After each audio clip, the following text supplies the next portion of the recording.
السلام علیکم ورحمۃ اللہ وبرکاتہ۔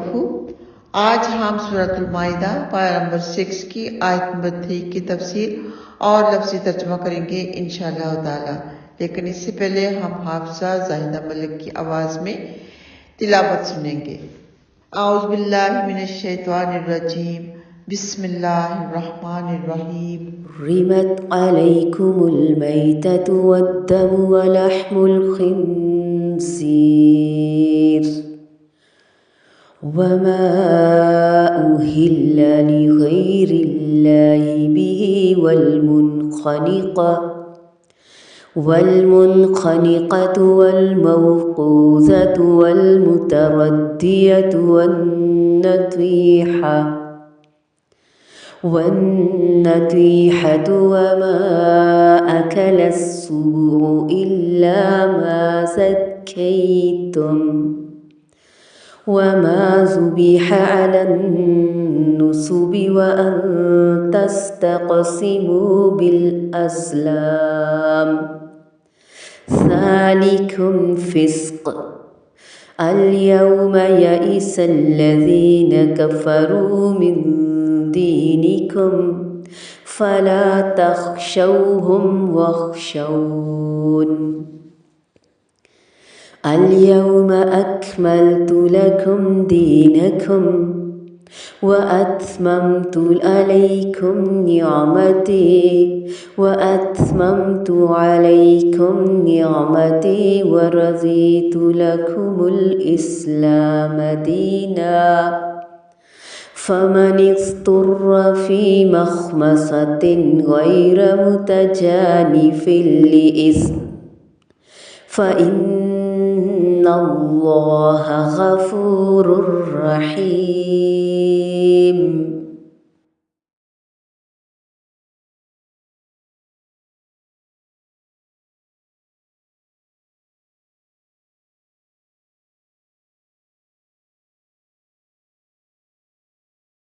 اللہ تعالیٰ فرماتے ہیں، تم پر مردار حرام کیا گیا ہے اور خون اور خنزیر کا گوشت اور وہ جس پر غیر اللہ کا نام پکارا جائے اور گلا گھٹنے والا اور جسے چوٹ لگی ہو اور گرنے والا اور جسے سینگ لگا ہو اور جسے درندے نے کھایا ہوا ہو، مگر جو تم ذبح کر لو، اور جو تھانوں پر ذبح کیا گیا ہو، اور یہ کہ تم تیروں کے ساتھ قسمت معلوم کرو، یہ سراسر نافرمانی ہے۔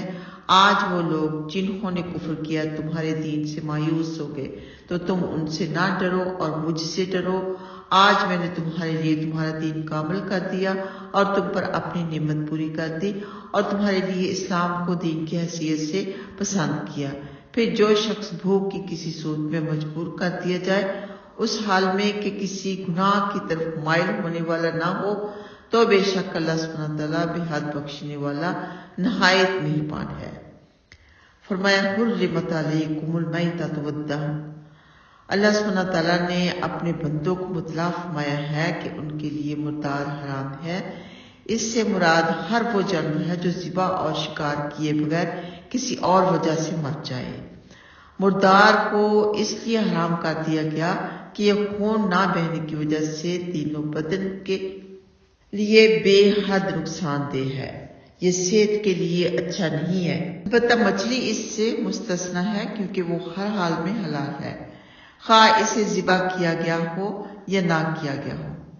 سیدنا ابو ہریرہ رضی اللہ تعالیٰ عنہما بیان کرتے ہیں کہ رسول اللہ صلی اللہ علیہ وآلہ وسلم سے سمندر کے پانی کے بارے میں پوچھا گیا تو آپ صلی اللہ علیہ وآلہ وسلم نے فرمایا، اس کا پاک پانی ہے اور اس کا مردار حلال ہے۔ ابو داؤد میں موجود ہے اور حدیث نمبر ہے 83۔ سیدنا عبداللہ بن عمر رضی اللہ تعالیٰ عنہما بیان کرتے ہیں کہ رسول اللہ صلی اللہ علیہ وآلہ وسلم نے فرمایا، ہمارے لیے 2 خون اور 2 مردار حلال قرار کر دیے گئے ہیں۔ 2 مرداروں سے مراد مچھلی اور ٹڈی ہیں اور 2 خونوں سے مراد جگر اور کلیجی ہیں۔ مسند احمد میں اور ابن ماجہ میں موجود ہے۔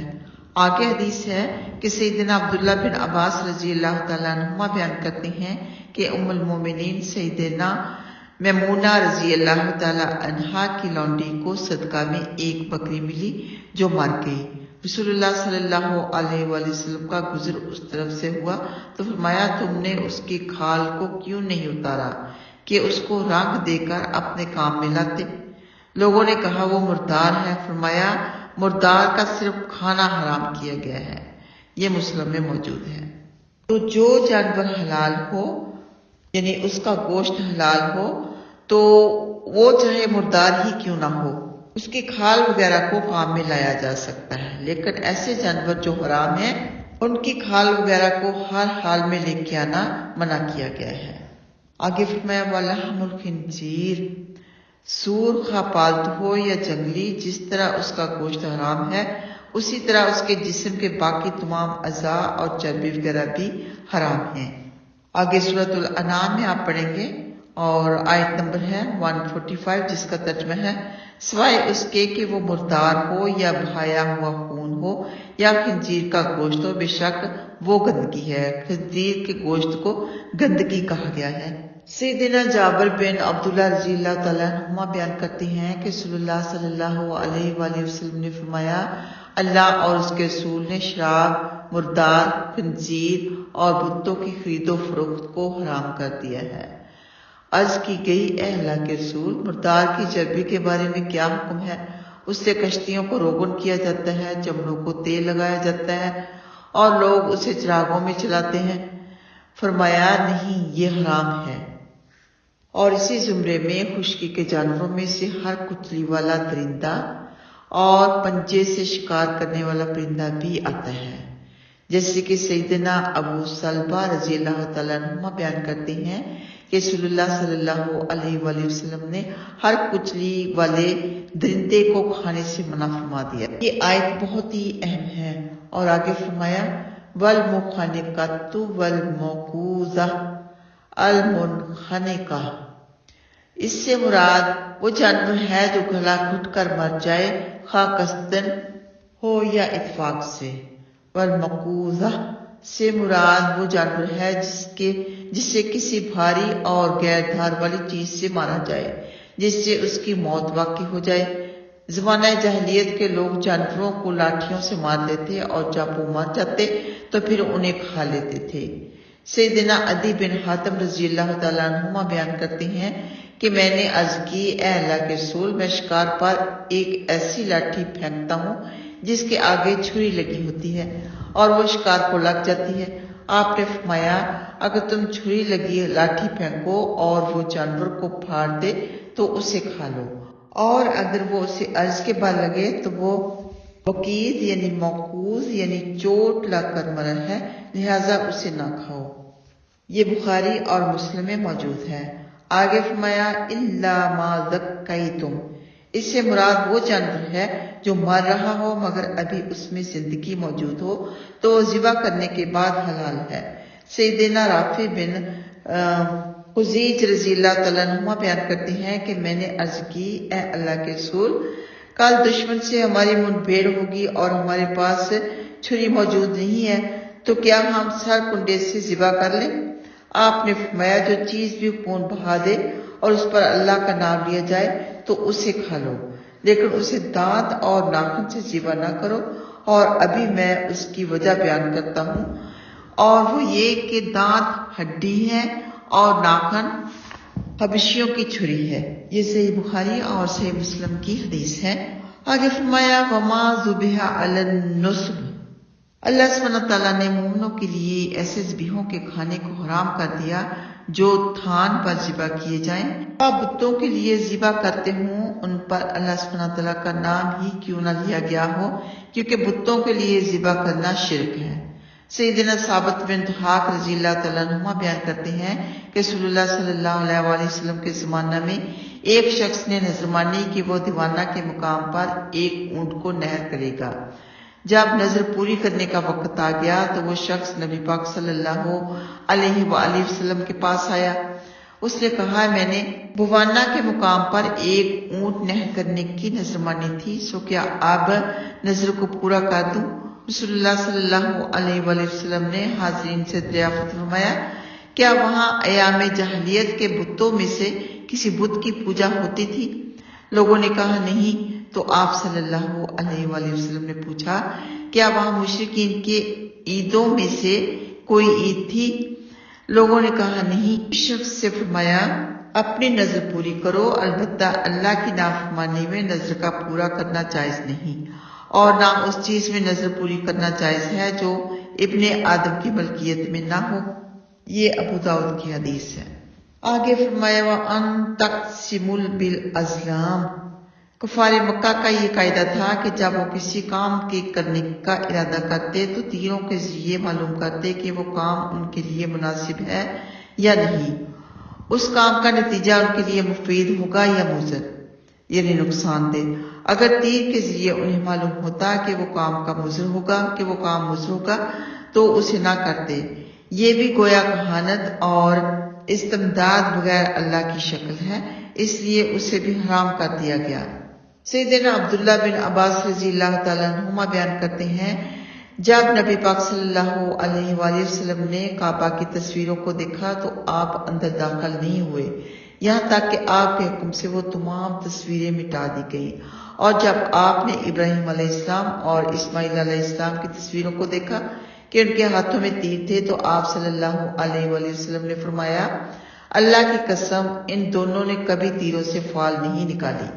یہ بخاری میں موجود ہے۔ اب افسوس اس بات کا ہے کہ آج کل مسلمانوں کی دکانوں پر بت، دل کا شکلوں والے بت کھڑے کیے ہوئے ہیں اور ان کے کپڑے وغیرہ پہنائے ہوئے ہیں، اپنی تجارت کے لیے ان کو استعمال کیا جاتا ہے۔ بے شک پوجا نہیں کی جاتی، لیکن بت تو ہے نا، تصویریں تو ہے نا، اور جہاں تصویر ہو اس کے بارے میں حدیث ہے کہ وہاں رحمت کا فرشتہ نہیں آتا۔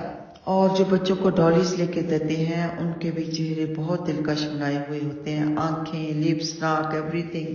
پہلے تو ایسے ہوتا تھا کہ گڈے گڈی وغیرہ ہاتھ سے بنائے جاتے تھے، ان کی کوئی شکل وغیرہ نہیں ہوتی تھی، اور کارٹون وغیرہ نکل گئے ہیں بہت ہی دلکش شکلوں والے۔ مسلمان ہونے کے باوجود ان باتوں سے پرہیز نہیں کرتے۔ اللہ سبحانہ تعالیٰ ہم سب کو پرہیزگار بنائے اور ایسی باتوں سے بچنے کی توفیق عطا فرمائے جن باتوں سے اللہ سبحانہ تعالیٰ نے منع فرمایا ہے، نبی پاک صلی اللہ علیہ وآلہ وسلم نے منع فرمایا ہے۔ آگے ہے الیوم یئس الذین کفروا من دینکم، یعنی اب تمہاری طاقت اس قدر مستحکم ہو گئی ہے کہ تمہارے دشمنوں کی کمر ٹوٹ گئی ہے، اور وہ اس چیز سے قطعی مایوس ہو گئے کہ تمہارے دین کو نیچا دکھا سکیں۔ اسی مفہوم کی یہ حدیث بھی ہے کہ سیدنا جابر رضی اللہ تعالیٰ عنہما بیان کرتے ہیں کہ رسول اللہ صلی اللہ علیہ وآلہ وسلم نے فرمایا شیطان اب اس بات سے نا امید ہو گیا ہے کہ نمازی جزیرۃ العرب میں اس کی عبادت کریں، ہاں البتہ وہ ان کے باہمی تعلقات خراب کرنے سے مایوس نہیں ہے۔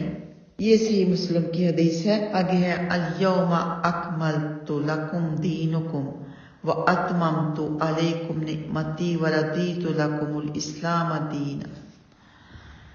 اللہ سبحانہ تعالیٰ نے امت اسلامیہ پر اپنی عظیم نعمت اور عظیم احسان کا ذکر کیا ہے کہ اللہ سبحانہ تعالیٰ نے انہیں ایک مکمل دین عطا کیا ہے۔ انہیں اب نہ کسی دوسرے دین کی ضرورت ہے اور نہ کسی دوسرے نبی ہی کی۔ طارق بن شہاب رضی اللہ تعالیٰ عنہما بیان کرتے ہیں کہ ایک یہودی نے سیدنا عمر بن خطاب رضی اللہ تعالیٰ عنہما کی خدمت میں حاضر ہو کر عرض کی امیر المومنین، آپ اپنی کتاب میں ایک ایسی آیت پڑھتے ہیں کہ اگر ہم یہودیوں کی کتاب میں یہ آیت نازل ہوئی ہوتی تو ہم اس کے نزول کے دن کو روز عید بنا لیتے۔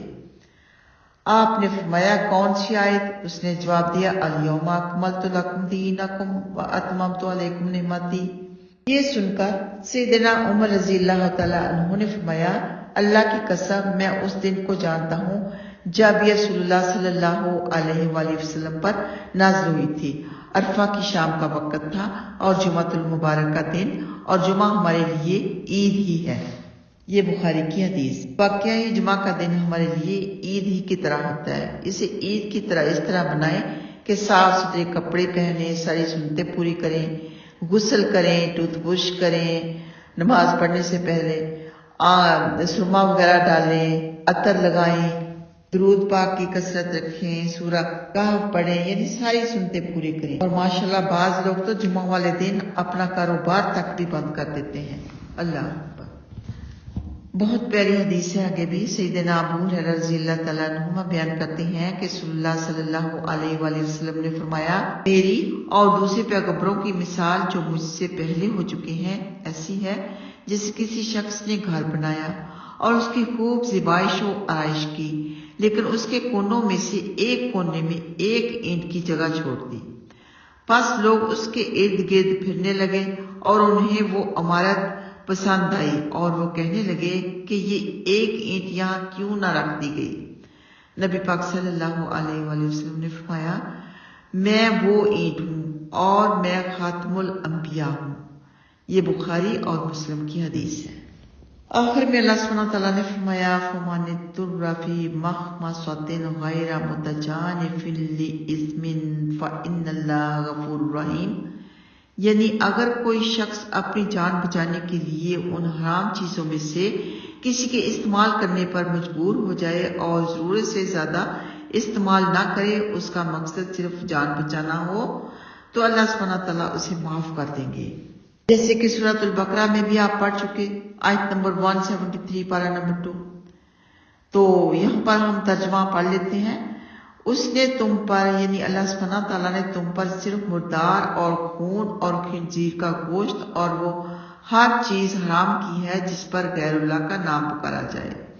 پھر جو مجبور کر دیا جائے اس حال میں کہ نہ بغاوت کرنے والا ہو اور نہ حد سے گزرنے والا ہو، تو اس پر کوئی گناہ نہیں، بے شک اللہ سبحانہ تعالیٰ بے حد بخشنے والا نہایت رحم والا ہے۔ یعنی اگر کوئی مرنے والا ہو اور کچھ بھی اس کے پاس کھانے کے لیے نہ ہو، صرف وہ ایسی چیز ہو جو کہ حرام ہے، تو اسے اپنی جان بچانے کے لیے بس تھوڑا سا کھا لینا چاہیے، بہت زیادہ جی بھر کر نہ کھائے۔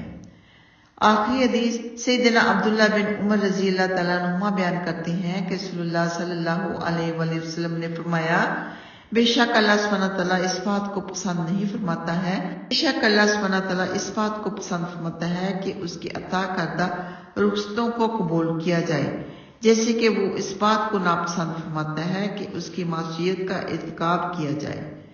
یہ مسند احمد کی اور ابن حبان کی حدیث ہے۔ آئیے آتے ہیں لفظی ترجمہ کی طرف۔ لمت حرام کر دیا گیا، علیکم تم پر، المیتۃ مردار، والدم اور خون، ولحم الخنزیر اور سور کا گوشت، لحم گوشت کو کہتے ہیں، وما اور جو اہلا نام لیا گیا ہو، لغیر اللہ غیر اللہ کا، بھی اس پر، و اور المنخنقۃ وہ جانور جو گلا گھٹ کر مرے، والموقوذۃ اور جو چوٹ لگ کر مرے، والمتردیۃ اور جو اوپر سے گر مرے، نبیہۃ اور جو سینگ لگ کر مرے، وما اور جسے اکلا پھاڑ کھائیں، السبع درندے، الا مگر ما وہ جسے تم سب ذبح کر لو، یعنی مرنے سے پہلے اسے ذبح کر لو، وما اور وہ بھی حرام ہے جو ذبح ذبح کیا گیا ہو، علی النصب آستانوں پر، و اور آن وہ بھی حرام ہے جو کہ تقسیمو تم سب قسمت معلوم کرو، ازلام فال کے تیروں سے، ذالکم یہ سب فسق گناہ کے کام ہیں، الیوم آج یا سب مایوس ہو گئے ہیں، الذین وہ لوگ جن سب نے کفروا سب نے کفر کیا، من دینکم تمہارے دین سے، فلا تو مت تخشوہم تم سب ڈرو ان سے، واخشونی اور تم سب مجھ سے ڈرو، الیوم آج کے دن، اکملت میں نے مکمل کر دیا، لکم تمہارے لیے، دینکم تمہارا دین، و اور اتممت میں نے پوری کر دی، علیکم تم پر، نعمتی اپنی نعمت، و اور رضیت میں نے پسند کیا ہے، لکم تمہارے لیے، الاسلام اسلام کو، دینا بطور دین، فمن پھر جو اضطر مجبور ہو جائے، فی مخمصۃ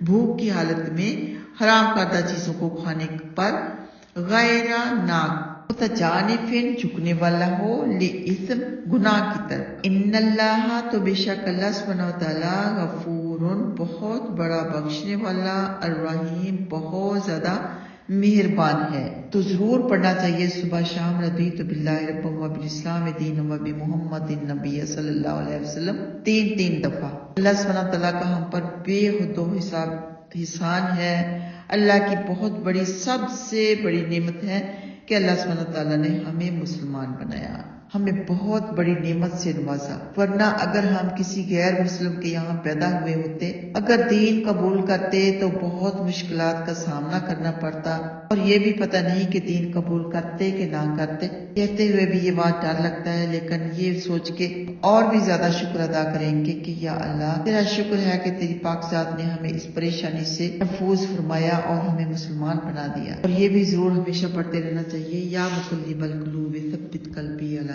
دینک، کہ یا اللہ ہمارے دلوں کو تیرے دین پر قائم رکھ، آمین یا رب العالمین۔ السلام علیکم ورحمۃ اللہ وبرکاتہ۔